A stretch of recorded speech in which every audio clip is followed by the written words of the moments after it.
Okay, guys, today what we're going to do, we're going to look at all of the stuff for 5.1 and 5.2 that you might can expect to see on your quiz. This is not to say that this is the only thing that you'll see on the quiz, but a good bit of this information that I'm going to quickly go over here is going to be things that you would possibly see. So we're going to start with 5.1 with a review of 5.1, and then we'll move right into 5.2.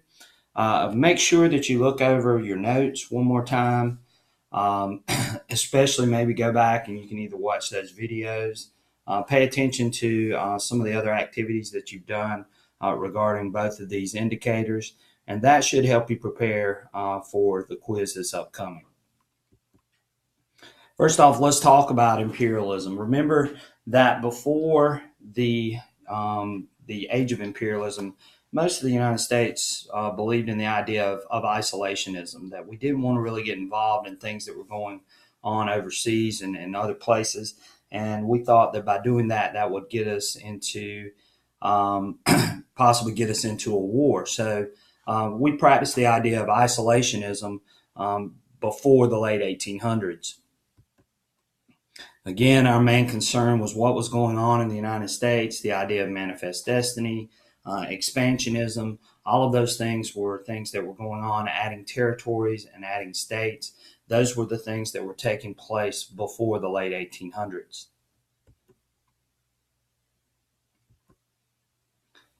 Remember that manifest destiny eventually is accomplished as we go from the Atlantic to the Pacific. So our mission had been accomplished. So what's going to be next for the United States? Well, in 1867, we talked about this. We acquired Alaska. Remember that William Seward would purchase Alaska for $7 million. He was laughed at, scoffed at, often referred to as Seward's icebox, because people thought that he made a very bad decision in buying Alaska. But Alaska ends up being the last piece of land that was going to be bought on the North American continent. So once we get Alaska, now what's going to be next? What's going to be the next step? Manifest Destiny's been accomplished. Uh, where else does the United States go? And this is when the age of imperialism begins to take off. Remember that the British Empire was an imperialistic nation. We've talked about this before. They had a strong navy. They controlled a lot of land. Remember, the sun never sets on the British Empire. All of those were things that made the British Empire into such a dominant nation. The United States begins to want to look like Britain and emulate what Britain was doing and emulate their successes. When we talk about that word imperialism, it's pretty much when one country can exert its will and control over another country. So, the 19th century, isolationism begins, early 1800s. Again, the United States is trying to avoid conflicts with other nations whenever possible.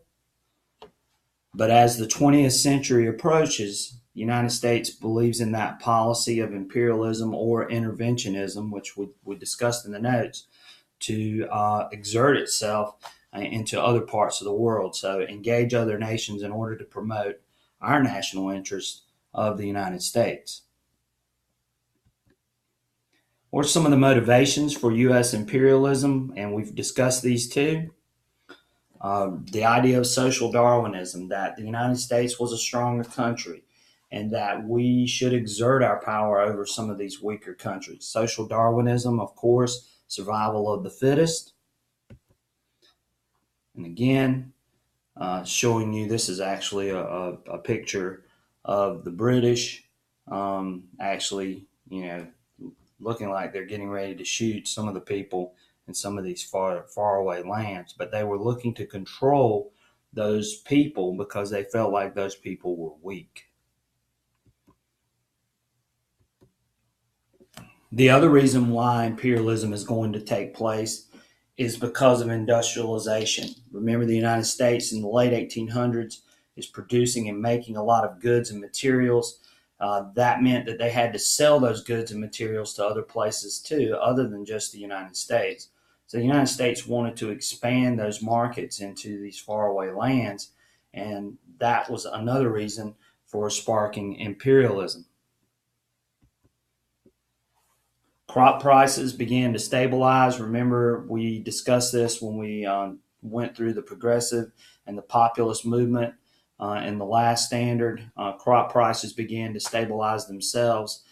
We didn't have them falling and farmers being out of jobs as much, and things began to get a little better, especially for the farmers. But that's another reason why imperialism is going to happen, because now we needed to be able to sell those crops and sell some of those items overseas. Before U.S. imperialism, and this is a great political cartoon here showing you what it was like for some of these other places, and it's really sort of poking fun at the Spanish for the most part, and you can see in the cartoons before the United States is going to intervene on behalf of these oppressed people. This is what their life was like, and they're sort of trying to display this during or in this political cartoon. And you can tell it wasn't very good for those people. And of course, we've talked about yellow journalism, which we're going to get into in just a minute. But of course, you can see these people are being burdened by the Spanish at this point, and they're not treated very well. You can tell from the political cartoon. This is encouraging the United States also to respond and help these people out in these places. That was showing you the before. Here's the after. Once the United States has rescued these people, of course, it gives a totally different image than what you saw in the last political cartoon. The Philippines, Hawaii, Puerto Rico, Cuba, Panama, all of those places are going to be places that are going to hopefully benefit from U.S. imperialism and improve the lifestyle of the majority of the people that were living there in those areas. Another reason for imperialism involved religion, and we discussed this too. They felt like that most of these places were not Christian, so therefore they wanted to spread Christianity to these faraway places, give them a religion. They felt like these people were heathens, and that if we could somehow turn them into Christians, it would make their life better, as well as spread the ideas and technology of the Western civilization, because they viewed these people as not being as technologically advanced, and they weren't cultured, and so therefore they thought that these people needed the United States to come in and help them with all of these things. Of course, we've discussed the white man's burden. Again, sort of going back to the idea of social Darwinism. Rudyard Kipling's poem, The White Man's Burden, talks about how it was the responsibility of these European nations and the United States to go into these places and help these people become civilized and help these people to become more cultured and to help them establish jobs, learn how to do things in the way that they were doing them in the United States and in Europe. Again, here's a direct quote from Rudyard Kipling. "Take up the white man's burden, send forth the best ye breed, go bind your sons to exile. To serve your captives need to wait in heavy harness on fluttered folk and wild, you new caught sullen peoples, half devil and half child." And so again, he's sort of describing what the people were like, what the role of the white man should be moving into these new areas and new faraway places. The other reason for imperialism was military with the naval bases. The United States, like I told you, created a huge navy during the late 1800s. Theodore Roosevelt sort of leading that charge. Here's a picture of one of the battleships. It was known as the Great White Fleet. These places in Asia and in Central America would eventually be stopping off points for these huge ships as they were able to, patrol the waters off of any of these coasts. And when the United States can send its military anywhere, that can be huge. And of course, these new lands would help provide those naval bases. Remember that Mahan wrote a book called The Influence of Sea Power Upon History. This was directly out of the EOC workbook. Remember, his idea was that the United States could become powerful if they established a strong navy. Great nations must have great navies. And of course, that's what Mahan talked about in The Influence of Sea Power Upon History in 1890. The United States was also looking at Hawaii in the Pacific, and we sort of went over this yesterday when we were talking about how these places would open up markets. It would also open up trade, hopefully with eventually China. And so Hawaii became a focus of the United States as well. Hawaii annexation happens in 1898, and of course, you guys know this from when we've talked about World War II in the past. Pearl Harbor is Pearl Harbor is located in Hawaii, and of course, it's a major refueling station for American ships crossing over to China and to the Far East. So Hawaii becomes huge. There were a lot of white plantation owners that were from the United States that had gone to Hawaii. Of course, you know about the pineapples and sugarcane. Those were the two main things that were grown on the Hawaiian Islands. Eventually, those white plantation owners would ask for help and assistance in overthrowing the Hawaiian government. That takes place in 1895. And by 1898, the United States is in control of Hawaii. Resentment. A lot of these foreign nations did not want to be ruled by the United States or by any European country at this point. The U.S. involvement in Latin America and the Pacific was resented, especially in the Philippines and Cuba, whose people had sought independence all along. They didn't want to be controlled by another foreign power. And of course, Cuba would eventually get their freedom shortly after the Spanish-American War, which we're going to get into in just a second. The Philippines would get their independence after World War II. Moving on to 5.2, and it's all about the Spanish-American War and its role in U.S. history. Let's look at it. Main idea here, the Spanish-American War marks the United States emergence as a world power. It establishes the U.S. as a world power. That's why this war is so important at this point. The United States began to be viewed a lot differently than what they had before the Spanish-American War. So how does the United States go from an isolated nation before the late 1800s to becoming a world power? And we're going to look at that. And of course, this war is going to play a huge role in establishing that. Big year is 1898 when the Spanish-American War takes place. Changes everything. Of course, the United States is going to win the war, and that is going to open up a lot of things for the United States. Of course, Cuba had been dealing with the Spanish for a very long time, since the time of Christopher Columbus. By the 1890s, Cuba tried to revolt against the Spanish. It's unsuccessful. Spain sends down like about 150,000 soldiers.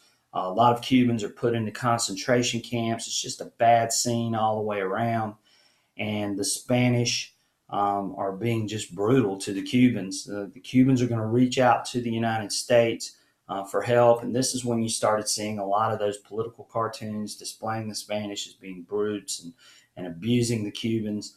And so they're asking the U.S. for help in the late 1890s.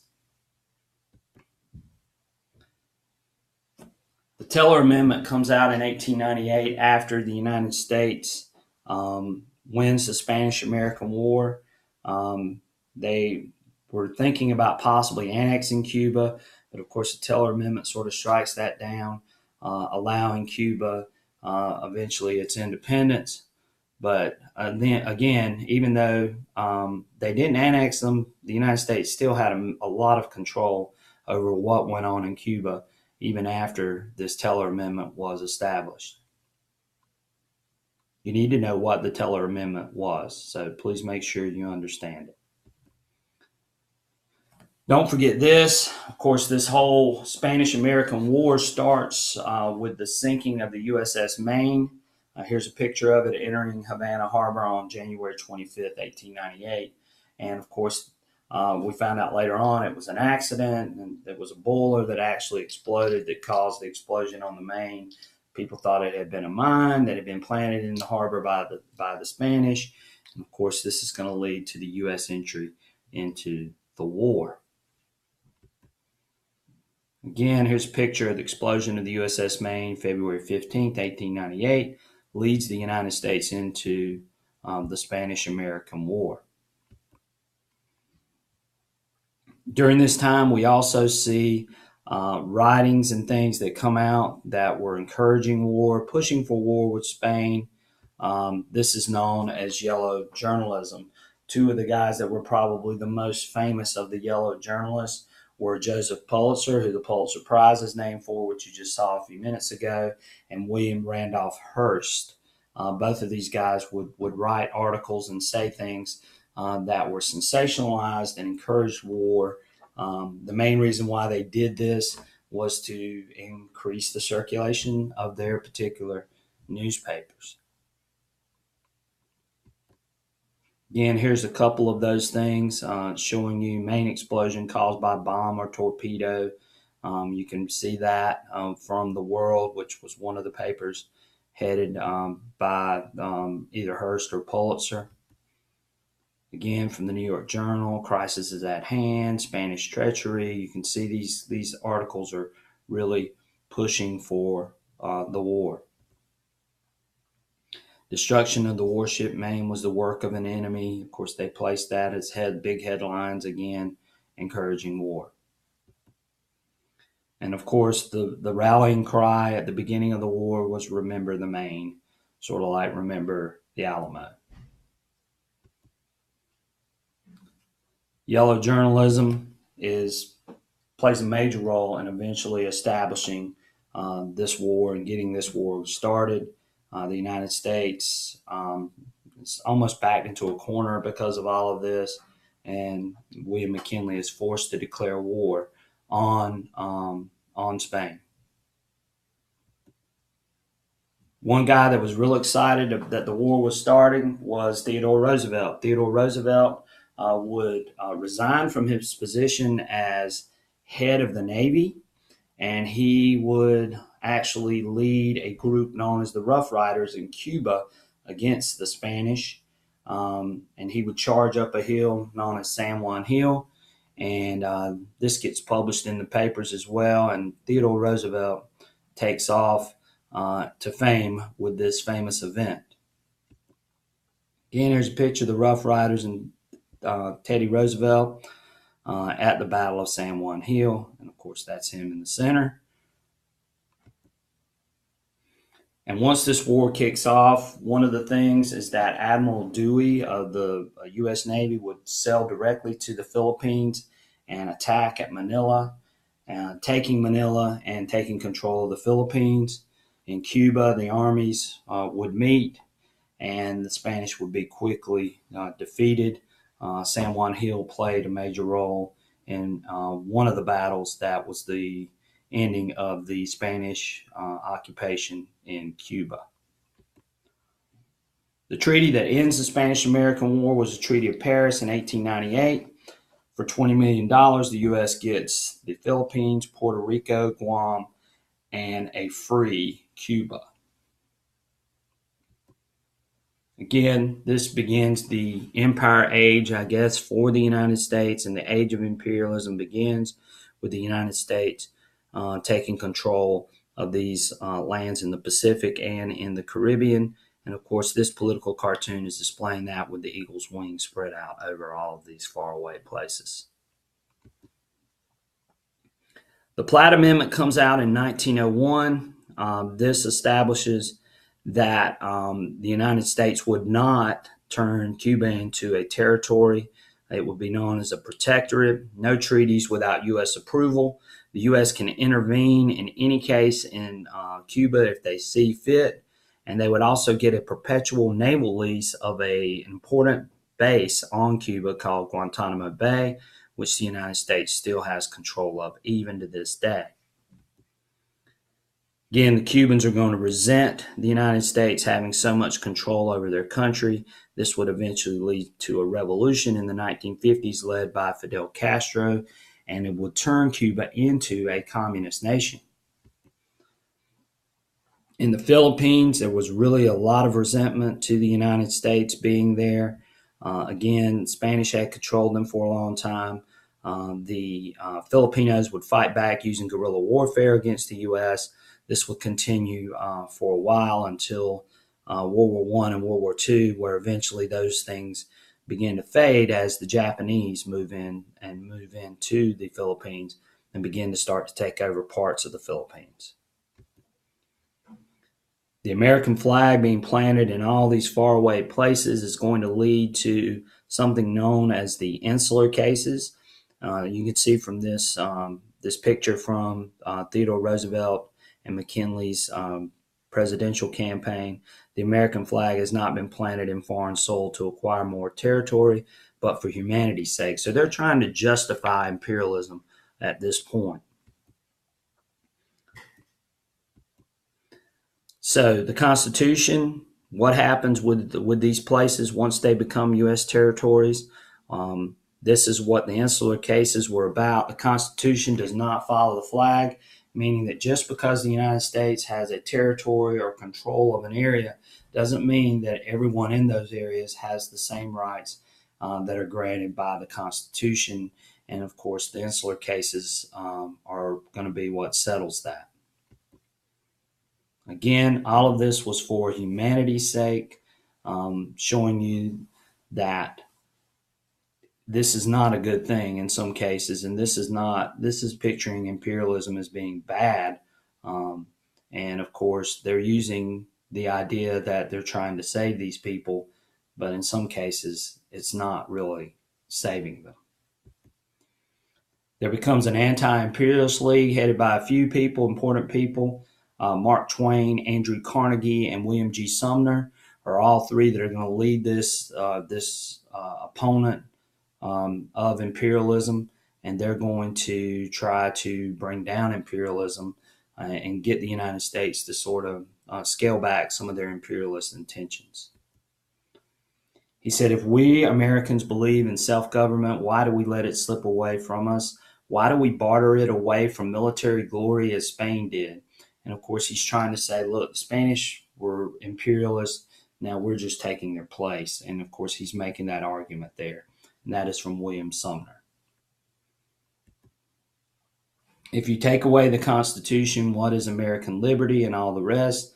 Nothing but a lot of phrases, again, talking about the United States and the Insular Cases and the idea that the Constitution doesn't spread to other places. Again, it's an anti-imperialist sentiment. Again, in the Philippines, the imperialists would argue that the Filipinos are incapable of self-government, that they needed the United States there in order to establish their government and build up their infrastructure. And the anti-imperialists say we sacrifice our values by becoming an imperial power. Okay, and that's going to do it. I mean, I know this is a long video, but please make sure that you listen to it, go through some of these things, make note of some of the things that you don't know. Come and be prepared for your quiz. All of these things will be beneficial for you for the quiz. So anyway, hopefully I got everything out that I needed to for you guys. Make sure that you look over notes, look over any assignments that we've done. Quiz is going to be somewhere around 25 questions or so for this quiz coming up. So just make sure you look at these things and you should be good to go. Take care.